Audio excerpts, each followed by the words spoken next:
Bonjour et bienvenue dans Un métier qui fait vivre, le podcast dans lequel je donne la parole à des entrepreneurs et des entrepreneureux pour parler sans filtre de leur parcours, de leurs choix, de leur réalité et de ce qu'il faut vraiment pour faire vivre une activité. Ici, on ne parle pas d'idées ou d'ambition, ni de théorie hors sol. On parle du terrain, de développement, de doute, de décalage, de persévérance et de ce qu'on apprend quand le réel vient bousculer le projet de départ. Aujourd'hui, j'ai le plaisir de recevoir Lisette Barrera, fondatrice de la marque de cosmétiques Comblé. J'ai rencontré Lisette il y a plusieurs années et j'ai eu l'occasion de l'accompagner sur le sujet de financement bancaire, puis de développement de son activité. Ce qui m'inspire profondément chez elle, c'est la force de sa vision. Depuis très jeune, elle savait ce qu'elle voulait faire, évoluer dans l'univers de la cosmétique. Originaire de Colombie, elle a choisi de venir se former en France pour se rapprocher de cet univers d'exigence et de savoir-faire, avec l'envie de créer un jour sa propre marque. Dans cet épisode, on va parler de vocation, de création de marque, de marché concurrentiel, de développement commercial et de la réalité d'un parcours entrepreneurial quand les choses sont plus longues, plus complexes ou plus exigeantes que prévu. Un échange sincère, lucide et profondément humain. Je te laisse découvrir notre conversation avec Lisette. Bonjour Lisette. Bonjour Nathanaël. Merci d'avoir accepté l'invitation de participer au podcast Un métier qui fait vivre. Pour moi, c'était important de pouvoir, que tu viennes participer à ce podcast-là, puisque l'objectif, c'est effectivement de parler d'une activité, de son activité, de ce qui nous fait vibrer à l'intérieur, dans le côté vivre, et puis de ce qui nous fait vivre aussi, puisque l'objectif, c'est de pouvoir vivre de son activité professionnelle. Et dans ton parcours, en fait, moi, je le trouve perso, depuis que je te connais, hyper inspirant, et j'aimerais justement que tu puisses nous partager, en fait, ton parcours, ton histoire et qu'est-ce qui t'a fait, qu'est-ce qui t'a amené à lancer ton activité et donc ta marque de cosmétiques Comblé. On va en parler plus en détail tout à l'heure, mais voilà, l'idée c'est de ce podcast-là, c'est que tu puisses nous parler de ton parcours avant le lancement de la marque et puis de tout ce que tu as pu rencontrer depuis que tu as lancé Comblé et où tu en es aujourd'hui. Oui. Merci beaucoup pour l'invitation au podcast. Je suis vraiment ravie parce que, comme tu dis, ça fait très longtemps qu'on se connaît. Tu as été vraiment, dès le début, que j'ai commencé à faire tout le montage de projet. Ouais. Et du coup, moi, ce qui m'a séduit au démarrage, clairement, c'est ton parcours de vie déjà. Est-ce que tu peux nous parler, de nous dire d'où tu viens et comment tu es arrivé à Rennes Voilà, un peu ton cheminement et ton parcours par rapport à qui tu es aujourd'hui. Je suis Lisette, j'ai 32 ans, colombienne d'origine, c'est pour ça qu'on entend un petit accent charmant. Petit accent. Je force pas, vraiment, j'essaye de faire mon maximum, mais bon, il est là. Je suis ingénieure chimiste de formation, j'ai fait mes études d'ingénierie en Colombie et tout commence vraiment à mes 16 ans quand on me pose la question « Qu'est-ce que tu aimerais faire un jour de ta vie ?» Et je me suis dit, j'aimerais créer une marque de cosmétiques. Vraiment, c'était ça qui me passionnait, mon objectif un peu de vie. Et c'est là où j'ai commencé à faire tous mes études. Donc, je fais à l'ingénierie chimie. J'ai fait des formations sur la peau, formulation des produits cosmétiques, etc. Et c'est en 2018 que j'ai pris la décision de venir en France. Bon, j'ai pris la décision en 2017 parce que j'ai fait à la fin de mes études en Colombie, j'ai fait un espèce de voyage d'études avec l'université pour venir en Europe. Et j'étais à Paris. Et il y a une amie colombienne qui fait ses études à Rennes qui m'écrit, me dit on n'est pas si loin, tu devrais venir me voir. Je suis à 1h30 en train de Paris, viens. Je me dis, pourquoi pas. Et je viens à Rennes, je découvre la ville. Elle me parle un peu plus aussi sur l'univers des comment faire ses études en France. Je me suis dit, c'est pour moi en fait, parce que j'étais à la fin de ma licence en Colombie et je voulais faire mon master à l'étranger. Et vraiment, c'est là où je me dis, la cosmétique, la France, je dois venir faire des études dans ce pays. Je rentre en Colombie et je fais tous les Toutes les démarches. Voilà, toutes les démarches. Et un an après, j'arrive, je me souviens très bien, c'était le 18 septembre de 2018 que j'arrive en France. Donc 2018, ça fait 8 ans que tu es en France. Tu parles parfaitement bien français, clairement. Alors même s'il y a le petit accent qui donne tout ton charme, effectivement. Au début, surtout quand j'ai commencé à parler sur les réseaux de ma marque, j'essayais vraiment de corriger mon accent, de le neutraliser, même si c'est presque impossible parce que c'est très marqué. Mon mari, il est colombien, on est venus à deux, et il n'a pas un accent aussi marqué. Ah ouais, c'est marrant. Ah ouais. C'est impressionnant. Peut-être parce que il a pris le chemin du salarié, donc il est plus entouré d'autres personnes, donc il peut plus pratiquer le français que moi. Peut-être c'est ça, mais au début je me disais, je souhaite neutraliser un petit peu plus mon accent, mais en même temps, c'est ce qui fait que, c'est toi, Lisette. Bah oui, c'est clair, carrément. Et puis c'est tes origines. Ouais. Et donc 2018, tu arrives en France. Tu fais tes études, du coup, tu poursuis tes études à Rennes, même. En quoi, du coup J'ai fait d'abord une année en français parce que je savais parler, je savais aucun mot en français. Même, tout le monde connaissait le mot fromage via les films Ratatouille, des choses comme ça. Mais je savais même pas dire fromage, rien. Je me souviens, le premier jour en France, je devais acheter un sandwich à la boulangerie. Et je savais pas comment dire 12 sandwichs. Donc, c'était vraiment compliqué. Donc, je fais une année vraiment en intensif en français. Et l'objectif, c'était de vraiment apprendre la langue et avoir le niveau parce qu'il est certifié pour pouvoir rentrer à l'université. D'accord. Et après, en 2019, je rentre dans un master qui s'appelle ingénierie nutraceutique à l'université de Rennes. Nutraceutique, c'est quoi? Ouais, c'est un mot que personne connaît, mais c'est la formulation des produits à base des plantes, surtout pour les compléments alimentaires et les cosmétiques. Donc, c'est vraiment de connaître quelle quantité des produits d'un ingrédient naturel on doit mettre dans un produit pour avoir la revendication et surtout pour les compléments alimentaires. Et donc la cosmétique aussi. Donc tu poursuivais ton parcours entre la licence que tu as fait en Colombie en tant que chimiste. En France, tu arrives, donc tu fais un master en lien toujours avec ce parcours-là, toujours avec cette idée de créer tes propres produits de cosmétiques. Ouais. Et le plus drôle de l'histoire aussi, c'est que mon idée, c'était vraiment venir en France, faire mes études et retourner en Colombie pour créer la marque là-bas. Okay. Je me voyais pas à rester en France parce que même si je suis venue avec mon conjoint qui maintenant est mon mari et c'est bien de faire le schéma accompagné, t'as pas le soutien de ta famille et surtout ma famille en Colombie, tout le monde travaille dans la communication, les réseaux sociaux, donc pour lancer une marque, peut-être ça peut être plus simple. Et donc, l'idée, c'était venir en France, me former et après retourner en Colombie pour créer la marque là-bas. Ouais. Mais et ça s'est pas fait comme ça. La vie a fait des choses différentes. J'ai eu l'opportunité de découvrir le monde de l'entrepreneuriat en France parce que je viens faire des études un peu dans la science, mais l'univers de l'entrepreneuriat, il n'était pas présent. Et c'est pendant ma première année de master que je fais un stage dans son start-up Rennes. Où j'ai pu discuter avec les fondateurs de l'entreprise. C'était pas en lien à la cosmétique. C'était pas dans la cosmétique, non? C'était dans l'alimentation. C'était une start-up rennaise qui fait l'analyse du microbiote intestinal. Ah oui, d'accord. Ah ouais. Mais ça m'a permis vraiment d'être à côté les fondateurs qui m'ont expliqué un peu comment on doit, en fait, le schéma pour créer une entreprise en France, parce qu'on ne nous apprend pas ça à l'école. Voilà.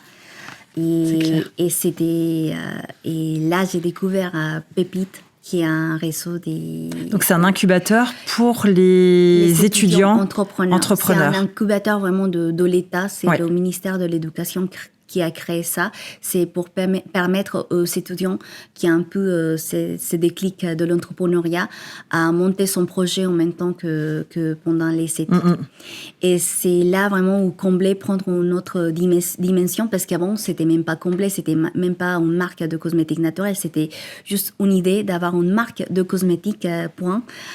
Et là où je commence à intégrer cet incubateur, j'ai l'opportunité de vraiment switcher à avoir un projet à long terme au futur. Aujourd'hui, c'est la réalité. C'est possible, quoi. Ouais. Et je commence à réfléchir au nom de la marque, au concept, etc. Ok. Donc, 2 événements clés. Le stage qui te permet de t'ouvrir sur le monde de l'entrepreneuriat et la découverte de pépites qui te dit, en fait, en tant qu'étudiant, tu as la capacité de créer ton activité et de lancer ta marque, en fait. Ouais. Et donc là, ça devient de plus en plus concret pour toi. Et alors, donc, entre ce moment-là et le lancement de la marque Comblé, est-ce que tu peux nous parler un petit peu de ce cheminement? Pourquoi Comblé? C'est quoi les valeurs? Qu'est-ce que tu as voulu faire ressortir au travers de ta création de ta marque de cosmétiques? Ouais. Je pense que Comblé, ou la marque que je voulais lancer, elle devait être complètement alignée à mes valeurs personnelles aussi. J'ai été toujours éduquée par une maman solo qui m'a mis le côté protéger la planète, la nature très en avant. Chez moi, on faisait toujours le recyclage, on économisait l'eau à 100%, l'eau au maximum chez nous. Et je voulais vraiment, pour moi, une marque naturelle, c'était l'indispensable. Je voulais vraiment créer une marque qui prend soin de la peau, mais aussi de la planète. Et après, quand c'était à la recherche du nom de la marque, c'était un peu drôle, parce qu'on doit chercher le nom de sa marque. C'est déjà l'identité d'un projet qui va durer dans le temps, et c'est un peu décisif. Et pour moi, le essentiel, c'était de trouver un nom en français, parce que j'avais toujours ce côté de développer un jour la marque en Colombie, et le concept en Colombie, ça serait de mettre en valeur le côté Made in France. Ouais. Donc un nom en français, mais qu'on pouvait lire en espagnol et en français de la même manière. Okay. C'est comme le prénom de ma fille. Pour les enfants, c'est indispensable, parce que la famille en Colombie et la famille en France doit le prononcer pareil. Et donc en Colombie, ça se prononce Comblé. Comblé. Ouais, et comme il y a l'accent, on prononce encore mieux. Donc, j'ai commencé à chercher des noms, des mots en français qui ont un peu une signification pour moi, et je trouvais que le mot Comblé, c'est un mot vraiment très fort. Déjà, c'est un mot qui n'a pas de traduction exacte en espagnol, parce que combler, c'est plus qu'un mot, c'est un sentiment, vraiment, c'est qu'on fait quelque chose, on sent en réalisation en soi-même, on se sent comblé. Et vraiment, c'était ça pour moi, d'avoir la Lisette de Cesson qui commence à travailler sur faire son projet en réalité. C'était moi, en vrai, comblé. C'était ce que je ressentais en créant ma marque. Ouais, super. Donc, le nom est trouvé. Voilà. OK. Produit naturel. Et du coup, l'idée de lier la Colombie et ta terre maternelle, on va dire, avec la cosmétique française. Le côté Colombie arrive en parallèle, et c'est parce que j'étais migrante, j'arrive en France, et deux fois quand on me voit, on pense pas directement que je suis colombienne, parce les personnes, ils sont souvent des clichés par rapport au physique des personnes. Quand je parle, c'est différent, on sait bien que je viens de quelque part. Mais souvent quand je disais je viens de Colombie, il y avait malheureusement deux fois des personnes qui trouvé drôle de parler des clichés un peu stéréotypes de la Colombie liés au narcosérie ou au narcotrafic. Et ça me faisait vraiment trop mal au cœur. Ça, en fait, pour une personne qui vient de Colombie et qui se met face à ce type des jugements. De jugements, d'idées reçues, c'est vraiment dur, parce que c'est vrai, malheureusement, la Colombie, il y a un passé de guerre, de narcotrafic, de conflits internes, mais on a tellement des choses pas que ça, à mettre en valeur, que pour moi, je trouvais dommage vraiment qu'à cause de Netflix et les narcoséries, on voit que ça de la Colombie. Heureusement, encore, le football a fait changer un petit peu la donne et il y a des personnes qui parlent de James Rodriguez et Luis Diaz et d'autres joueurs de foot. La musique, pareil, il y a Juanes, Karol G, Shakira, etc. Donc, l'art permet de mettre en avant, mais personne sait que la biodiversité de la Colombie, elle est énorme. En fait, le 10% de la biodiversité de la planète est basée en Colombie. Et ça, c'est vraiment très riche. Et la Colombie, en fait, on est un pays tropical, donc on n'a pas des saisons toutes les années. Et ça permet d'avoir cette richesse parce qu'il y a un système de montagnes. Il y a la cordillère de Los Andes qui passe par la Colombie. Et on a 5 étages climatiques différents qui permettent une richesse en plantes et en animaux aussi très variés. Et je me dis, il faut que je mette ça en valeur et aujourd'hui comblé. Donc, c'est des produits développés sur mesure en France, en Bretagne d'ailleurs, mais avec des plantes issues de la biodiversité colombienne. C'est vraiment les 12 univers qui me tiennent à cœur, l'excellence de la cosmétique française et la richesse de mon pays natal, la Colombie. Ouais. Donc, tu utilises aujourd'hui deux produits qui existent, enfin, en tout cas qui sont issus de ta formulation, puisque c'est toi qui, en tant qu'ingénieur chimiste, tu as pu formuler tes propres produits. Avec un labo. Avec la participation d'un labo, parce que de toute façon, en termes de certification, tu n'as pas le choix que de passer, effectivement. Tu peux peut-être nous parler, effectivement, de tout ce process, en fait, alors, pour reprendre l'histoire, via Pépite, tu commences à créer ton projet, tu trouves la marque, tu trouves les valeurs de combler avec cette biodiversité de la Colombie et les produits que tu souhaitais faire ressortir dedans. Tu pourras le dire dans le moment de la formulation, mais faire ressortir cette partie-là sur la richesse de la nature amazonienne, enfin aussi puisque c'est l'Amazone en fait, enfin c'est l'Amazonie en fait qu'on retrouve sur la Colombie. Et je perds le fil et du coup, enfin l'idée c'est de faire à partir du moment où tu trouves le nom, tu commences à travailler la formulation, tu prends contact du coup avec un laboratoire qui est situé en Bretagne, du côté de Lorient, je crois. C'est Quimper. C'est Quimper. Pas loin de l'Iran. Moi, je connais, en fait, je découvre l'univers de l'entrepreneuriat, mais l'univers de l'entrepreneuriat, il est très large. Maintenant, il fallait me focaliser dans le côté cosmétique. Heureusement, pendant mes études, en même temps, pendant que je cherchais des stages, des choses comme ça, j'étais toujours en relation avec des laboratoires. Et pour moi, le côté proximité, c'était aussi important parce que j'aime bien pouvoir être présente, aller à la production, aller regarder, discuter. Et je voulais aussi faire une marque locale, même si on peut dire c'est contradictoire parce que j'intègre des produits de Colombie, mais la raison, je pense que vous l'avez bien comprise. Mais pour le reste, je voulais vraiment que tout soit en local, centralisé. Donc, je cherche des labos, j'échange avec pas mal de labos en Bretagne et aussi en Normandie. Et le labo avec lequel je travaille aujourd'hui, c'est un laboratoire qui est basé à Quimper. Et c'est un laboratoire qui m'a accompagnée aussi au montage du projet. On a fait des échanges par visio pendant 12 ans avant de signer. Pendant 2 ans? Ouais. Avant de travailler ensemble. Et il m'a aidé aussi un peu à challenger ma marque, comment je voulais faire, parce que j'avais l'idée concrète, j'avais fait toute la recherche des ingrédients que je voulais mettre dans les produits, je savais quel type de produit je voulais créer, quelle texture, quelle sensorialité avoir dans les produits. Mais on doit aussi s'affronter en réalité qui est celle de la cosmétique, donc il faut que ça soit rentable, il faut prendre en compte la marge des distributeurs, donc toutes ces informations que j'avais pas, donc le laboratoire vraiment m'a challengé, m'a fait poser les bonnes questions, et c'est un labo auquel je crois à 100% parce qu'il a aussi ces valeurs d'accompagner des petites marques, parce que c'est ça aussi en cosmétique.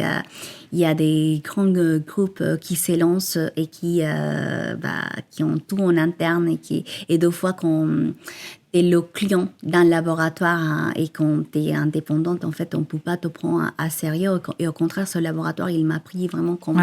il a pris mon projet en sérieux et on a lancé le côté formulation, ils sont acceptés de formuler les produits avec les ingrédients que je voulais mettre en avant, avec le fournisseur en Colombie que je voulais mettre en avant. Parce que, donc ils ont tout respecté, en fait. La charte qui était pour toi importante, en fait, ils ont vraiment respecté ça, tout en amenant leur savoir-faire, et parce qu'il y a leur certification, leur expertise derrière, pour pouvoir ne pas trop attendre, parce qu'en fait, quand on lance sa formulation, il y a un délai, en fait, donc tu vas pouvoir nous parler effectivement de ce délai-là pour arriver au lancement réel de la marque, en fait, puisqu'il y a différentes étapes à valider avant d'arriver au produit qui arrive dans le packaging et qui est prêt à être vendu.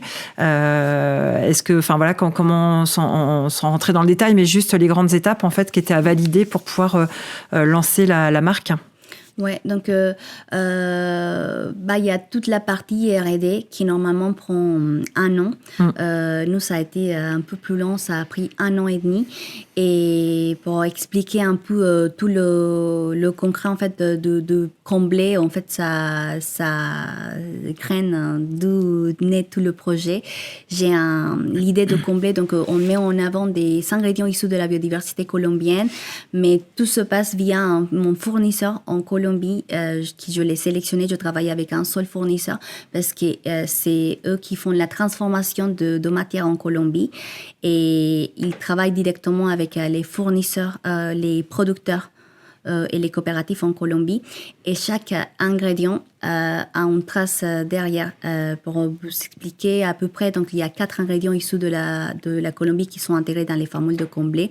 On a le fruit de la passion, et le fruit de la passion qu'on utilise, c'est un ingrédient upcyclé. On récupère les graines de l'industrie agroalimentaire pour le transformer et produire l'huile. D'accord. Il y a le achiote ou le roku, qui est c'est très riche et c'est 100 fois plus riche en carotène que la carotte, donc hyper antioxydant, donc c'est l'ingrédient clé du sérum. Et cet ingrédient, c'est un ingrédient qui est récupéré par les coopératives en Amazonie colombienne. Il y a le sacha inchi, c'est une graine très riche en oméga 3, 6 et 9, et cette graine, elle est cultivée dans une région qui a été très touchée par le conflit armé en Colombie, mais qui aujourd'hui reprend vie grâce à l'agriculture de cette graine. Et la physalis, qui pour moi a une représentation aussi personnelle, parce que la physalis, c'est un peu mon fruit de mon enfance. Quand on sortait faire le marché le week-end avec ma mère, on prenait toujours cet fruit et je le mangeais en fait ça. Et après, quand j'ai commencé à faire les recherches par rapport aux ingrédients, il est très riche en vitamines, il est apaisant et aussi un côté antioxydant et hydratant, donc vraiment avec des super bénéfices pour la peau. Donc chaque ingrédient que j'ai intégré dans la formule a une histoire, que ce soit par rapport aux personnes qui cultivent le produit, par rapport à la région où ça s'est cultivé, mais aussi une histoire personnelle. Et en plus, bien sûr, que j'ai fait des recherches par rapport à l'efficacité sur la peau pour intégrer vraiment... l'idée de combler, c'est de venir vraiment remplacer des actifs traditionnels qu'on trouve en cosmétique par des actifs naturels. Et c'est même des ingrédients qui ont été utilisés pendant des années par les tribus indigènes pour prendre soin de leur peau. De leur peau, oui. Et par rapport à tout le schéma, un parcours pour la création d'un produit, comme tu dis, en fait, il y a un délai entre on commence à formuler et après, quand on reçoit le produit matériel en physique. Donc, c'est là où la résilience commence à se mettre en place. Pour gérer le temps, en fait, la notion du temps, en fait. Timing, pour expliquer un peu la création de Comblé, j'ai décidé de lancer ça avec mes économies propres, accompagnées, bien sûr, j'ai fait tout le processus de prêt d'honneur, garantie bancaire, le prêt bancaire, qui d'ailleurs, c'est là où on s'est rencontrés toutes les deux. C'est toi qui m'as accompagnée. On s'était rencontrés à la plateforme Initiative quand tu avais sollicité. Ouais, exactement. J'ai fait mon pitch pour demander mon prêt d'honneur. Et donc oui, en parallèle de tout ce cheminement qui se passe avec le laboratoire, faut trouver le laboratoire travaille pas gratuitement, donc il commence à demander des appels effectivement pour financer ça, qui était financé par le biais de ton apport personnel, du prêt d'honneur, du prêt bancaire, et tout se joue en parallèle. Mais ce qui n'était pas prévu à la base, c'était ce délai, les 6 mois supplémentaires là, qui forcément retardent d'autant la période de commercialisation. Et pour autant, les échéances commencent à arriver pour rembourser le prêt. En fait, c'était un peu la résilience commence, je pense à peu près à ce moment-là, en disant ça se passe pas forcément quand comme c'était prévu au démarrage. Ouais. Déjà, c'était pas gagné de trouver une banque qui finance un projet. Parce qu'on partait vraiment il fallait financer les R&D et la production, donc c'était pas simple. En fait, les banques, je me rappelle effectivement de ce qui se passait à ce moment-là, c'est que les banques considéraient que c'était un peu comme de l'innovation. En fait, c'était financer de l'innovation. Financer de l'innovation, c'est de financer un produit qui n'existe pas encore, où il y a cette phase effectivement de recherche et développement avant d'aboutir à. Après, il y avait effectivement dans la richesse de ton parcours, c'était justement de tes diplômes en fait qui venaient valider en fait, parce que certains se lancent dans la cosmétique pour faire le comparatif par rapport à ça en disant moi j'ai juste envie de créer une marque, mais sans avoir aucune connaissance, zéro, sur la partie cosmétique, les formulations, etc. Toi, tu venais avec ce savoir-là et cette connaissance-là. Donc, c'est ce qui a apporté du crédit, effectivement, par rapport au projet. Mais c'est pas simple à financer en banque. C'est ça, c'est clair. Et on a donc discuté avec la banque. Ils m'ont accordé un différé de 1 an. Ouais. Parce que c'était le temps prévu avec le labo pour le développement et les R&D. Et le problème, c'est quand ça se passe pas comme prévu. Maintenant, j'ai vraiment appris. Maintenant, quand je développerai un autre produit, je prendrai pas un délai de 1 an, ça va être plus long. Et l'idéal, en fait, ça serait qu'on développe 1 an, on commence à commercialiser et que les ventes de produits commencent à rembourser le prêt. Ouais. Mais c'est pas passé comme prévu. Il y a eu 6 mois, malheureusement, où le prêt commence les échéances commencent à sortir et il n'y a pas de chiffre d'affaires. Et la commercialisation n'a pas commencé. Il n'y a pas de chiffre d'affaires. J'avais pas des produits à vendre. Ouais. Malheureusement, il y a eu une partie du prêt qui a dû financer ces premières échéances. Ces premières échéances, alors que l'objectif, c'était de financer la communication, le développement, etc. à ce moment-là. Donc oui, ça fait partie de la résilience. En fait, quand on crée son activité, ça c'est important, mais c'est qu'on n'a pas forcément, quand on lance son activité, on n'a pas forcément conscience on idéalise aussi un petit peu la situation parce que, comme on est accompagné, notamment là par le laboratoire. Alors, qu'est-ce qui fait qu'il y a eu un peu de délai supplémentaire ? Est-ce que c'est parce que les produits venaient de Colombie et il y avait besoin d'aller chercher la certification par rapport à ça ? Ou ça n'a... Non, c'était surtout par rapport aux tests qu'il fallait faire. En fait, quand on lance un produit cosmétique, il y a vraiment beaucoup de tests. La réglementation cosmétique en Europe, elle est vraiment très, très stricte, plus stricte que celle de l'alimentaire. Ouais. Et il y a beaucoup de tests à faire et il y a eu des retards entre les tests. Et voilà, on a dû prendre plus de temps que prévu. Et malheureusement, ce délai supplémentaire de fabrication de produits a dû faire que le prêt a payé une partie du prêt. Et mes dépenses dédiées à la communication, au marketing ont été réduites. Ouais. Et malheureusement, j'avais un super comblé et lancé. Donc, je lance. Les premières commandes ont été livrées en décembre, juste avant Noël de 2024. Ouais. Et malheureusement, je n'ai pas autant de budget marketing et communication à disposition pour faire connaître la marque. Ouais. Et effectivement, une marque de cosmétique, le plus gros du budget, une fois que la formulation est faite et que le produit est lancé, c'est toute la com, parce qu'en fait, en cosmétique, il y a énormément de marques qui se lancent chaque jour, et c'est comment faire la différence, comment être référencé, et le gros du sujet, il est là. Est-ce que tu veux nous en parler de cette partie-là ? Je pense qu'on voit des marques sur le marché. Il y a deux types de fondateurs de marques. il y a la personne qui se connaît très bien en formulation, en R&D, développement de produits, comme mon cas. Mais en fait, moi, personnellement, je suis consciente que j'ai développé un super produit. Aujourd'hui, les produits de Comblé, ils sont de qualité exceptionnelle. Et c'est pour ça, d'ailleurs, que mon taux de rachat, il est élevé. Je confirme. il est élevé parce que le produit, il est excellent, en fait. Sur la peau, les gens, la satisfaction client, elle est très élevée. Mais mon problème, c'est que je ne viens pas de l'univers marketing, communication, et je sais. Mon problème, c'est vraiment gagner en visibilité. Comment faire connaître ma marque? Je n'ai pas un budget pour faire de la publicité sur les réseaux. J'ai commencé à regarder pour faire ça. Et on m'a dit, tu as besoin à peu près de 3 000 € par mois pour faire la publicité et attirer des nouvelles personnes sur ton site Internet. Mais je n'ai pas le budget. Et le deuxième cas, c'est des personnes qui sont expertes en communication, en marketing et qui commencent à travailler comment ils vont vendre un produit et qu'à partir de ça, ils vont développer le produit. Donc, ils développent le produit. Ils sont vraiment, la base, c'est du marketing, quoi. C'est purement du marketing. Et après, derrière, peu importe, j'ai envie de dire, ce qu'il y a derrière. Bah, je ne dis pas que c'est des mauvais produits, mais il y a pas mal de marques qu'on connaît qui sont sur le marché, qui, au début, c'était la marque blanche avec un discours marketing excellent qui s'est convaincre toutes les personnes et qui ça a permis vraiment de faire des chiffres d'affaires et pourquoi pas après développer d'autres produits de meilleure qualité. Mais pour se lancer, je pense que j'ai pris la voie la plus difficile du monde. Je me dis, je vais lancer un produit excellent et j'étais un peu naïf parce que j'ai pas réfléchi à que ça allait être vraiment trop difficile à vendre. En étant noyé dans toutes ces marques de cosmétiques qui ont un budget com et marketing beaucoup plus important.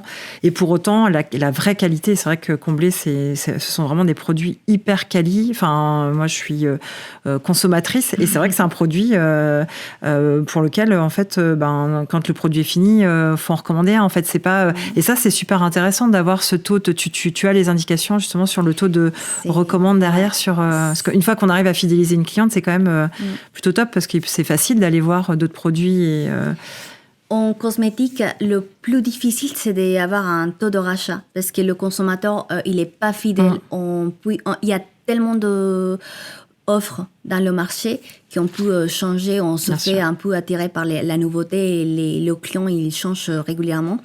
Et aujourd'hui, j'ai un taux de rachat qui est autour de 27%, qui est vraiment énorme par rapport à l'univers de la cosmétique, qui généralement est autour de 15%. Donc pour une nouvelle marque qui se lance, c'est un beau taux de rachat. Mais il faut trouver des nouvelles personnes qui achètent pour pouvoir les s'engager.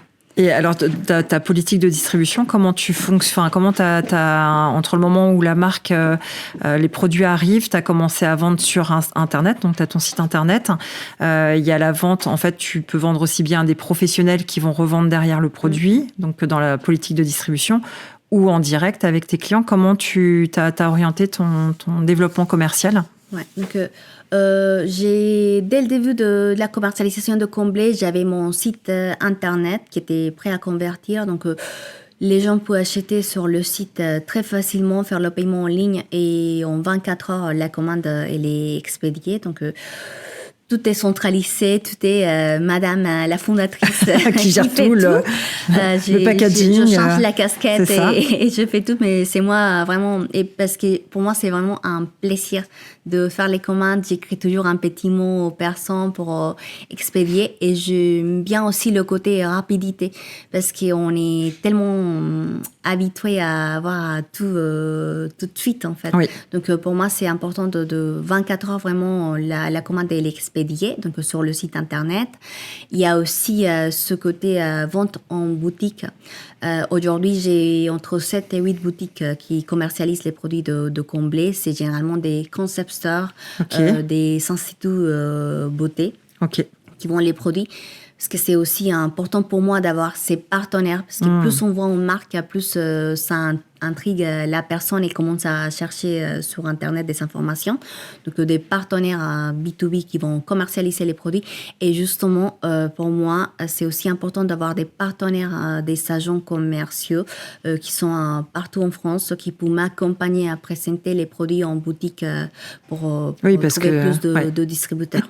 C'est ça, l'objectif, c'est de trouver le plus de distributeurs en B2B qui font connaître la marque, en fait, un peu partout sur le territoire, en physique, en complément de la communication qui est faite sur les réseaux pour faire connaître la marque. Enfin, c'est ce que tu dis, en fait, et ce que je comprends dans ton parcours, c'est que toi, tu es ingénieur chimiste à la base, tu voulais lancer ta marque de cosmétiques, et en fait, tu te retrouves à gérer comme un chef d'entreprise, dans les différentes casquettes que tu peux avoir, toute la partie marketing, toute la partie vente, la partie communication, la partie gestion, enfin voilà. Et en fait, il faut tout déployer en même temps pour avoir une force de frappe importante avec un budget communication qui est réduit du fait des 6 mois de démarrage. Donc ça, c'est vraiment la résilience auquel tu t'es confronté chaque jour aujourd'hui par rapport à ton développement d'entreprise.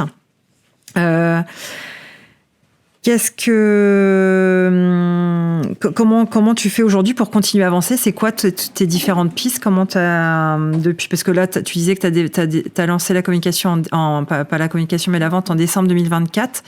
Donc, il s'est passé l'année 2025. Voilà, comment s'est passé l'année 2025 justement dans le déploiement de la marque et où est-ce que tu en es aujourd'hui? Donc, déjà sur 2025. C'était une année compliquée. Parce que donc décembre 2025, j'envoie mes premières commandes. 2024. 2024, pardon. J'envoie les premières commandes parce que j'avais fait des préventes, donc je les envoie. Après janvier, février, mars qui arrivent, il y avait des ventes qui tombaient, mais c'était pas la folie. Et j'avais ce fameux prêt bancaire à rembourser qui me générait beaucoup d'angoisse en fait de voir que les charges étaient plus élevées que le chiffre d'affaires. Et en avril, je crois, je t'appelle, je m'en souviens très bien, je t'appelais, je t'ai dit Nathanaël, est-ce que tu pourrais m'aider à discuter par rapport à s'il y avait cette possibilité d'échanger avec la banque pour geler quelques mois les prélèvements histoire de me donner un souffle et pouvoir investir de l'argent en communication, marketing pour générer plus de ventes, parce que sinon c'était un peu le serpent qui se mord la queue, l'argent qui rentrait partait direct à la banque, mais je n'avais pas la possibilité de mettre l'argent en communication et marketing. Et on discute, on parle sur, on fait toute une stratégie pour échanger. Et j'ai pris aussi la décision de parler des difficultés. Parce que souvent, quand on se lance dans l'entrepreneuriat, tout le monde parle des victoires. Souvent, quand il y a des défaites, des difficultés, on n'entend plus l'histoire de fondateur, on ne voit plus parler les personnes. Et pour moi, combler, c'était vraiment mon rêve de vie que j'étais pas capable de voir mourir, disparaître la marque du marché sans rien faire. Donc, je prends la décision de parler des difficultés, de dire... Alors, de parler de ton parcours, parce que je me rappelle quand on s'est vu à ce moment-là, moi, ce qui m'a séduit au tout démarrage sur la première fois que je t'ai vu, qui était en plateforme, au moment où tu avais demandé ton prêt d'honneur à la plateforme Initiative, c'était justement ton parcours que je trouvais exceptionnel, ta vision depuis le début, tout ce que tu as... Enfin, c'est ce que je faisais ressortir. Des fois, on n'a pas conscience en fait du cheminement et du parcours quand on le vit soi-même. Et le fait d'avoir une personne extérieure qui se dit, mais en fait, est-ce que tu te rends compte de ce que tu as réussi à faire depuis le début? Et pour moi, ça, c'était super important que tu puisses faire ressortir que tout ce que tu as pu générer jusqu'à maintenant, tu l'as fait par la foi que tu as en ce que tu développes depuis le début, et que ça, c'est important de faire ressortir en communication. Aujourd'hui, les gens, justement dans toute la partie marketing, etc., ce qu'ils ont besoin, c'est d'authenticité. Et pour moi, ce que tu développes depuis le début, c'est authentique, au travers de l'amour que tu as pour ton pays, de l'amour que tu as pour la partie cosmétique, et de l'amour que tu as pour combler, et de ce que tu souhaites développer derrière. Et c'était important de faire ressortir ça. Donc, c'était un échange qu'on avait eu, effectivement, qui était important. Ouais. Et je prends vraiment la main dans la situation. Je parle, en fait, je montre aux personnes ce qui est comblé. Ce qui est comblé, c'est moi, c'est mon histoire personnelle. Comme tu l'as dit, j'ai bien mis ça en avant et j'ai commencé à dire aux gens... aidez-moi vraiment à faire connaître ma marque parce que je suis prête à me battre pour qu'elle continue, en fait, pour qu'elle soit une marque établie et positionnée et comme tu dis, que je puisse vivre de ce rêve, de cette passion. Et tu as lancé une opération sauvetage. J'ai nommé opération sauvetage comblé. C'était une cagnotte sur Ulule. Ouais. Parce qu'en même temps, pendant les discussions avec la banque, j'avais des retards de paiement et la banque n'acceptait pas de geler des échéances aussi. Tout n'était pas régularisé. Ouais, la banque avait besoin de voir qu'il y avait une vraie dynamique commerciale qui existait autour de Comblé. En fait, ce qu'elle a besoin de voir, c'est est-ce qu'il y a des acheteurs, est-ce qu'il y a un marché, et c'est ça qui est important de montrer. Ouais. C'est ça. Donc, je lance la campagne, je commence à faire des vidéos sur les réseaux. Je dois parler de mon parcours, de comment j'ai créé Comblé, de pourquoi j'étais prête à tout faire pour que ça continue. Et des nouvelles personnes commencent à commander tous les jours. J'avais des ventes qui se faisaient sur Ulule via la campagne, mais aussi des ventes directes sur mon site. J'étais trop contente parce que j'ai attirer des nouvelles personnes. Les vidéos ont été regardées par beaucoup de monde et les gens sont vraiment accrochés à moi, à mon univers, à mon histoire et ils ont testé les produits. Et je suis contente parce qu'aujourd'hui, pas mal des personnes, vraiment un bon pourcentage des personnes qui ont connu Comblé via cette opération de sauvetage, c'est partie de taux de rachat, de pourcentage que je vous ai dit tout à l'heure. Donc c'est vraiment je suis très contente et très reconnaissante auprès de cette personne qui ont donné l'opportunité à Comblé de tester les produits et de les découvrir et qui maintenant sont adhérés vraiment à l'univers, aux produits qui ne peuvent pas s'en passer. Ouais. Parce que c'est ça Comblé, en fait. Les produits sont vraiment... Il y a ce côté naturel, mais avec une efficacité, une sensorialité. Quand on applique un produit de Comblé, on sent vraiment la différence sur la peau. Il y a des résultats qu'on voit dans l'immédiat avec la texture de la peau. Et au fur et à mesure de l'utilisation, on voit vraiment les changements. Et je le dis parce que je fais des ateliers pour présenter les produits, des ateliers skincare. Et je dis aux personnes, la skincare, ça doit être un moment de plaisir, de reconnexion. Quand on applique un produit, il faut avoir une sensorialité, des odeurs qui plaisent, des textures et des sensations, et pas en charge mentale en plus. Les consommateurs de cosmétiques, la plupart, c'est des femmes, et les femmes, la charge mentale, on n'en parle même pas, elle est très élevée. Alors, mettre la charge mentale de routine skincare au quotidien, c'est pas le cas. Ça doit être un moment de plaisir et un moment pour soi. C'est clair. Donc, du coup, opération sauvetage. Opération sauvetage comblé. Comblé, du coup. Ouais, réussite. J'ai été vraiment trop contente. Ça m'a fait trop plaisir. Et après, une fois passé l'opération sauvetage, il y avait aussi une réalité, c'était que tout l'argent collecté est parti sur le retard de paiement de la banque. Et on commence les discussions pour suspendre les échéances. Et j'ai compris que la banque, elle faisait un peu, elle rallongeait un peu la démarche, en fait, pour suspendre. Et ça se faisait pas. Et j'étais inquiète. Il y avait une urgence de trésorerie, en fait. Pour moi, fait. C'était une urgence parce que si je ne pouvais pas me permettre, même si les ventes ont bien augmenté, c'était vraiment très positif. Je suis passée à faire mon chiffre d'affaires de 2025 au début 2025 versus fin 2025, c'était x10. Ouais. C'était vraiment énorme le changement, mais ce n'était pas suffisant pour faire face aux échéances. Voilà. Donc, j'ai vu que la banque, elle ne m'a pas soutenue directement comme prévu. Et une fois, j'ai discuté avec la fondatrice de notre marque de cosmétiques qui m'a dit c'est compliqué, mais deux fois, avec les banques, il faut booster, aller derrière. Ouais. Et elle m'a donné le contact du président du tribunal de commerce. Ouais. Et j'ai échangé avec monsieur le président du tribunal par rapport à ma situation. Et c'est le tribunal vraiment qui m'a accompagnée avec la discussion avec la banque pour suspendre les échéances. Pour redonner, l'idée de ça, c'est de redonner de la trésorerie pour pouvoir repartir sur du développement derrière, puisque c'est nécessaire effectivement pour la marque d'avoir un budget pour ça et de pouvoir. La trésorerie est essentielle par rapport à ça. Et ce qui est important dans ton parcours, c'est la détermination du dirigeant. Des fois, les dirigeants baissent les bras parce qu'au bout tu passes par des moments qui sont très énergivores et en termes d'énergie mentale, en fait, c'est compliqué.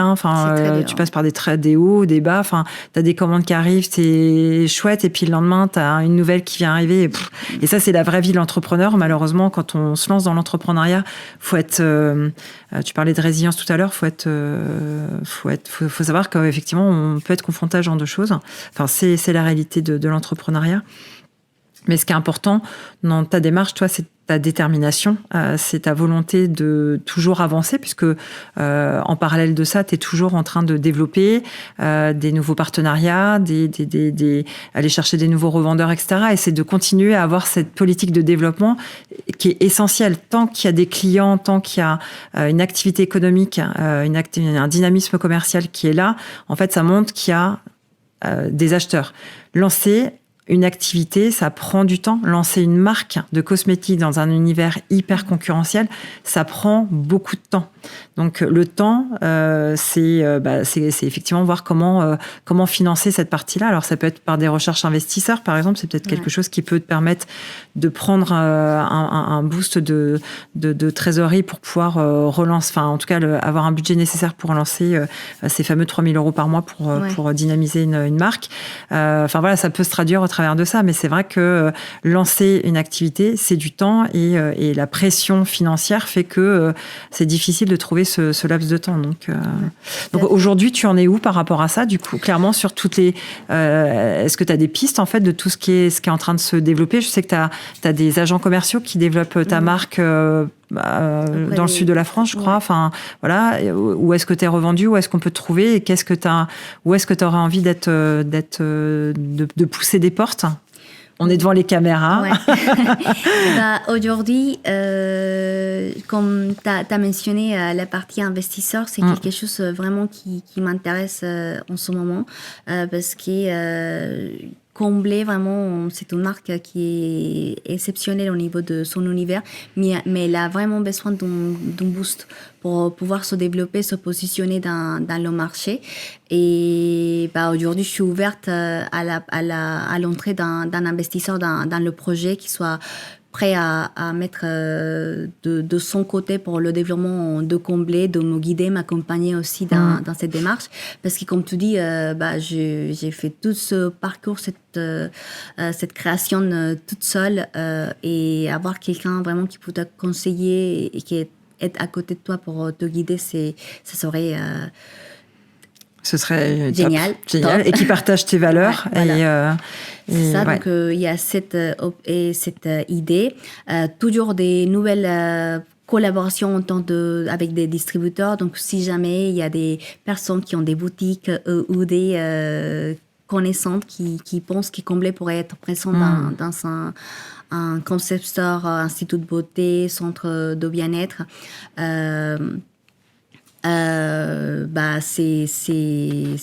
je suis prête à échanger, discuter, présenter la marque. Et je cherche surtout des partenaires revendeurs qui croient dans l'univers de Comblé, qui croient aux produits, à l'efficacité. En fait, quand je présente toujours la marque auprès d'une boutique, je laisse bien sûr des échantillons pour que la personne teste les produits sur elle-même et qu'elle soit convaincue.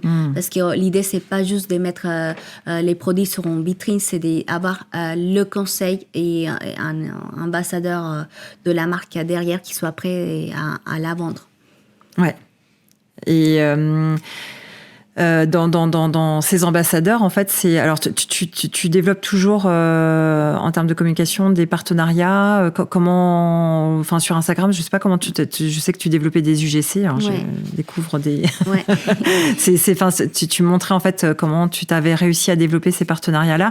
Il y avait aussi et ça je sais pas si c'est toujours en cours, des partenariats avec des ambassadeurs de la Colombie en France. Alors ça pouvait être dans le milieu de la restauration, dans d'autres domaines. Où est-ce que tu en es sur cette partie-là? Ça, c'est une axe très importante aussi parce que je vois combler comme une opportunité pour la communauté colombienne qui est installée en France de montrer avec de la fierté un peu de ses racines, un peu comme moi je le fais. Et je suis en contact avec des personnes, créateurs de contenu d'origine colombienne qui sont installés en France. Il y a un couple qui est un homme colombien avec sa copine française qui font des vidéos un peu en rigolade sur ces maladroites qu'il fait. Parce qu'il connaît pas certains mots ou des fois il prononce pas bien un mot.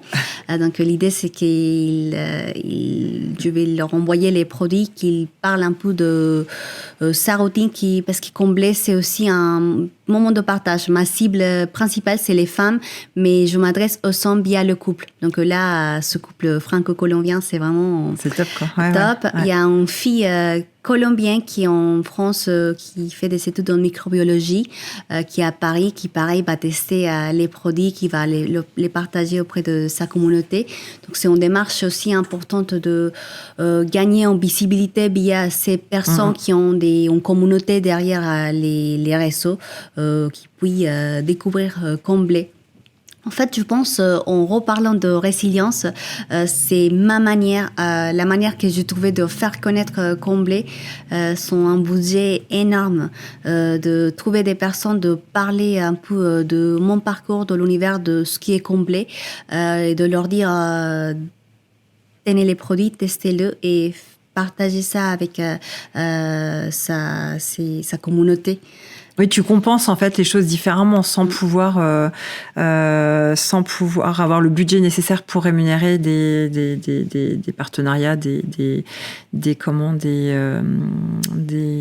influenceurs, etc. En fait, tu compenses en parlant beaucoup plus de ton histoire, c'est parler de soi, c'est pas forcément évident, et du coup de développer encore plus cette partie-là pour que les gens soient sensibles à tes valeurs, à ton parcours, à ce que tu veux faire ressortir au travers de Combler. Ouais, c'est ça. Donc, dans la résilience, en fait, ça t'apprend à faire différemment. Parce que de toute façon, t'as pas je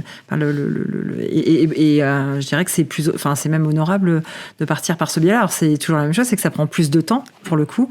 Et le temps, on est toujours en phase avec cette problématique financière. Mais pour le coup, la communauté, elle est plus riche. En tout cas, elle est plus fidèle et et l'idée, c'est de faire ressortir encore une fois tout ce qui est en lien avec tes valeurs. Donc, Bon, on avait parlé l'année dernière que tu me disais, il faut que tu parles de toi, de ton histoire. C'est pas évident parce que je prenais un peu le côté égolâtre de moi. Mais c'est vrai que Combler, c'est aussi mon histoire, en fait. Mon histoire de vie, elle est vraiment bien marquée derrière Combler.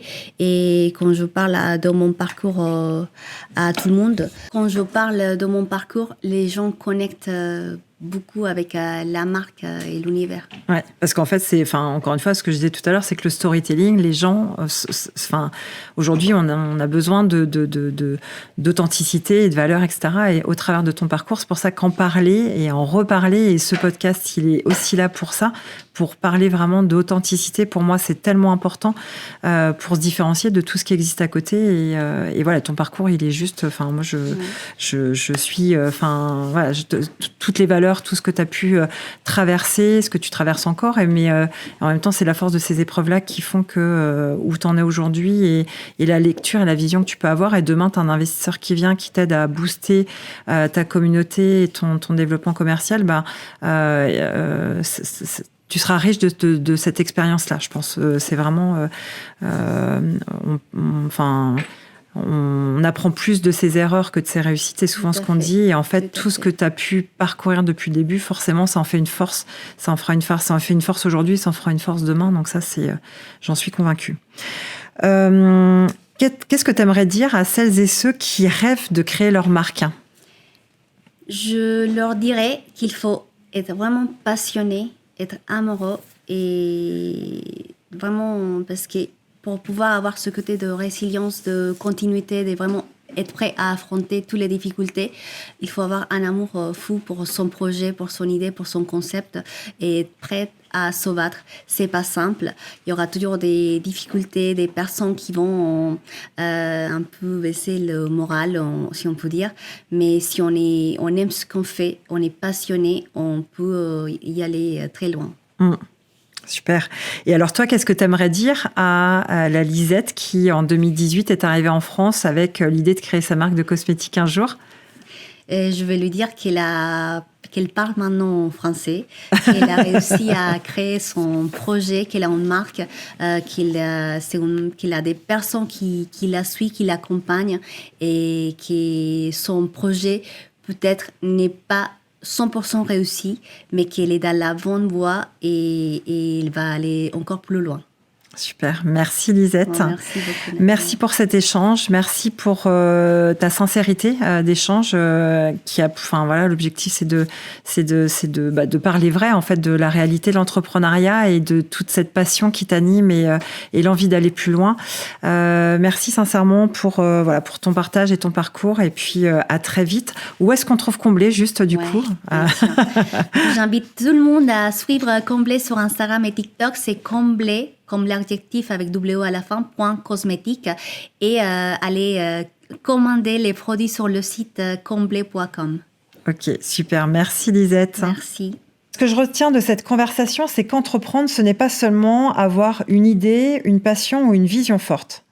C'est aussi apprendre à affronter le réel, à ajuster, à tenir et à se remettre en question et parfois à exprimer plus clairement ce dont on a besoin pour continuer à avancer. Si cet épisode vous a parlé, je vous invite à le partager autour de vous. Il pourra peut-être résonner chez une personne qui entreprend, qui doute, ou qui peut aussi faire partie des relais dont Lisette parlait tout à l'heure et qu'elle a besoin, sur le développement d'activités, sur le développement de Comblé. Et si vous souhaitez aussi, vous aussi, prendre du recul sur votre activité, pour voir plus clairement ce qui la rend réellement viable, j'ai préparé pour vous une ressource gratuite à télécharger. Le lien se trouve juste dans la description de l'épisode. Pensez également à vous abonner au podcast Un métier qui fait vivre pour ne pas manquer les prochains épisodes. À très bientôt.